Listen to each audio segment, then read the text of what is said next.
नमस्कार दोस्तों, मैं हूं आपका दोस्त विनोद शर्मा और आज हिसार आया हूं। हिसार काफी ज्यादा चर्चाओं में आजकल। हिसार शहर की बात कर लो, आदमपुर हलके की बात कर लो, उपचुनाव को लेकर चर्चाओं में तो शुरू में ही आ गया था, लेकिन उसके बाद पूर्व में विधानसभा प्रत्याशी रही बीजेपी से सोनाली फोगाट, जो कि आदमपुर हलके में काफी ज्यादा चर्चाओं में थी।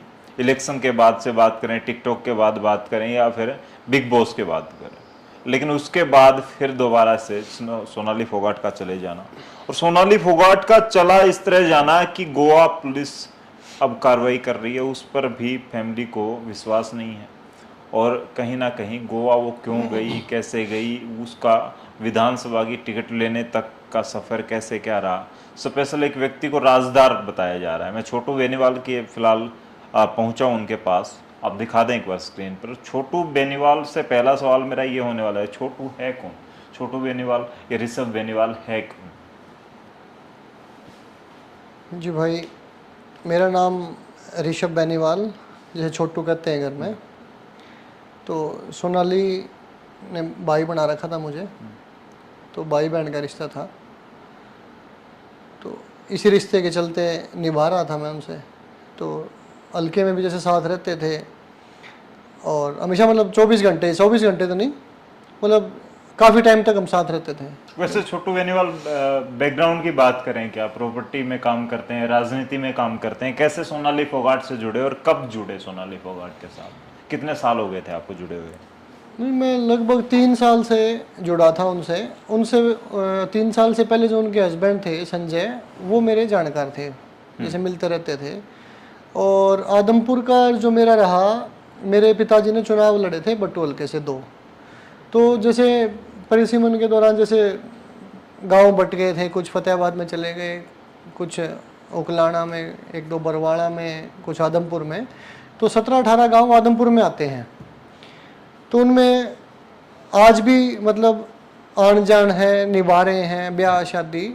तो इस टाइप से वैसे उनकी मदद करी थी। उनको पता चला भाई इलेक्शन लड़े हुए हैं, छोटू और के जानकार हैं, तो वो आए थे। वो जानकारी तो पहले थी, सोनाली से नहीं थी, तो उनके हस्बैंड से थी। तो इसी सिलसिले से शुरू हुआ था। अच्छा, 2019 इलेक्शन से पहले आप उनसे जुड़े? हाँ जी, हाँ जी। तो उसके बाद उनका इलेक्शन की ही एक बात आती है, शायद आपने भी आरोप लगाए, उनकी फैमिली, उनके जेठ साहब भी आरोप लगा रहे हैं कि सुधीर सांगवान की वजह से ही इतने ज्यादा मार्जिन से चुनाव हारी थी सोनाली फोगाट। क्या इसके पीछे यही वजह है या कुछ और हो सकता है? उसमें यूँ है भाई, हर आदमी की अलग अलग सोच होती है भाई। वो ना तो कोई नेता था, ना है, ना नेता का बेटा, ना बोलने का पता, ना नॉर्मल किसी भी गरीब से, किसी ठीक ठाक से, किसी वर्कर से बोलने का पता, ना ढंग से बात करता था। कहीं ना कहीं कारण तो रहा है भाई। 10-20 हज़ार वोट तो नहीं, 100-200 तो खराब करे ही होंगे उसने। लेकिन उसका व्यवहार क्या इसके पीछे रहा? व्यवहार तो उसका मकसद था ना ये सारा भाई, सबको पीछे हटाना, अपना दबदबा जमाना, काबू करना हर चीज़ को। अच्छा, एक बात करें, जैसे आपने बताया कि आप संजय फोगाट के साथ पहले से जुड़े थे। संजय फोगाट को लेकर भी पीछे जब किसान आंदोलन चला और उसके ऊपर पता नहीं सोशल मीडिया पर बहुत सी बातें चल रही थी, सोनाली फोगाट को जोड़ा गया उनकी मौत से लेकर के। शायद उस बारे में भी आपकी बात हुई होगी। सोनाली खुद लाइव आई थी, उसके ऊपर बोल रही थी, उन्होंने सफाई दी थी, रोने लगी थी वो। तो उसके पीछे क्या कुछ किस्सा था? अभी तक उसको रहस्यमय ही दिखाया गया है। मतलब परिवार में पहले पति चले जाते हैं, वो भी रहस्यमय तरीके से, अब सोनाली फोगाट चली जाती हैं, वो भी रहस्यमय तरीके से। तो क्या कुछ साजिश चल रही है, कोई राजनीतिक साजिश है या क्या कुछ था? संजय को तो आप जानते थे करीब से। उसमें यूँ है, जैसे आप सोशल मीडिया वाले जो सवाल कह रहे हो आप, उनका जवाब सबका तो दे नहीं सकते। क्यों? आजकल फ़ोन ऐसे आदमियों के पास भी है जिनके पास नहीं होना चाहिए। बोलने का नहीं पता, क्या क्वेश्चन कर रहे हैं, क्या लिख रहे हैं, पता ही नहीं उनको। तो उनकी बातों का जवाब तो किसी के पास भी नहीं है। तो रही बात, जैसे बाद में सोनाली हमेशा जिक्र करती थी उसका, संजय का, तो रोती थी। और जो लोग कह रहे हैं, जैसे किसी को गाली दे दो आप, जब लड़ाई होती है ना, तो सगे भाई लड़ते हैं, वो भी गालियां देते हैं माँ बहन की, जबकि माँ भी एक है, बहन भी एक है। लड़ाई में तो ये बातें होती हैं। तो ऐसा कुछ नहीं था भी सोनाली ने करवा दिया, मरवा दिया, ऐसा कुछ नहीं था। इस टाइप की उसकी सोच नहीं थी सोनाली। तो दुख तो होता था सोनाली को, हाँ, भाई के साथ तो शेयर करती बहुत थी। बार रोती थी, बहुत बार रोई वो भाई। कभी नहीं पूरी हो सकती, संजय यूँ कहता था, संजय यूँ करता था, इस टाइप की बातें होती रहती थी। सोनाली फोगाट के साथ जुड़े आप 2019 इलेक्शन में, तब व्यवहार देखा, एक राजनीति के तौर पर आपके साथ जुड़ी थी, आप भाई बहन वाला रियल में वो रिश्ता बन गया था, सिर्फ फायदे के लिए, राजनीतिक वोटों के लिए आपके साथ जुड़ी थी?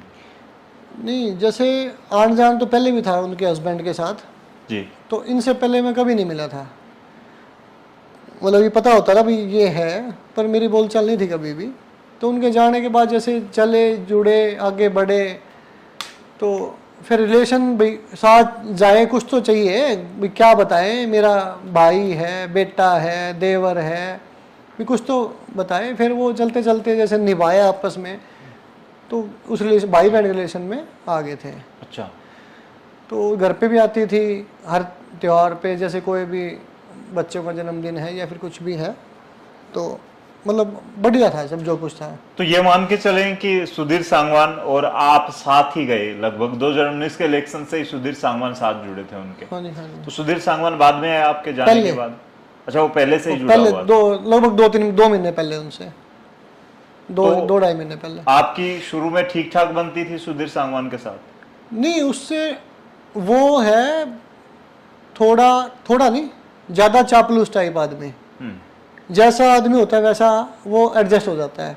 अच्छा। भाई अगले का टेम्परामेंट चेक कर लेता है वो, भाई ये नरम मिजाज का है, गरम का है, या फिर इसकी कैसी सोच है, तो उस टाइप में डल जाता है वो।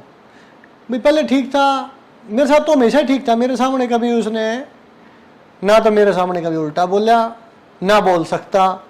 तो फिर लड़ाई क्यों होती थी? किससे छोटू की लड़ाई? सुधीर के साथ। सुधीर को डांट दिया जाता था, छोटू के दवार, आपस में कोई और चक्कर नहीं, चल रहा? मेरी कभी उससे लड़ाई, ना तो लड़ाई हुई, ना तू मैं हुई, कुछ भी नहीं हुआ सुधीर से। वो सोनाली को एक दिन डांट रहा था, धमका रहा था। डांटने में और धमकाने में शब्द तो एक ही हैं, पर हरियाणा के बासिंदे हम, धमका रहा था ठीक तरीके से, तो मैंने थोड़ी सी और ठीक तरीके से उसको धमका दिया। तो मतलब वो गालियों गुलियों का प्रयोग कर रहा था उस दौरान? ना, गाली तो नहीं, मतलब धमका रहा था उसको, भाई क्या है, क्या मतलब है, मैं मेरे हिसाब से चलूंगा, मेरे बीच में आने की जरूरत नहीं, इस टाइप की बातें थी। आपने पीछे से सुन ली वो बात? मैं कमरे में एंटर कर रहा था, वो जैसे जोर से बोल रहा था ना, मेरा एंटर करना हुआ, और वो उनकी बातें चल ही रही थी पहले। अच्छा। तो ये था। तो फिर अचानक शॉक हो गया था, या सोनाली उस बात को दबाने की कोशिश कर रही थी? उसने नहीं दबाई बात, वो तो दबी हुई थी पहले ही। तो मैंने जब उसको धमकाया गंजे को, तो उसके बाद फिर सोनाली ने बीच बिचाव किया, बोला नहीं नहीं भाई कुछ नहीं था, और किसी की बात थी। मैं ना ये मैं औकात में रहा कर, जितना है ना उतनी बात कर, लिमिट ना भूल अपनी।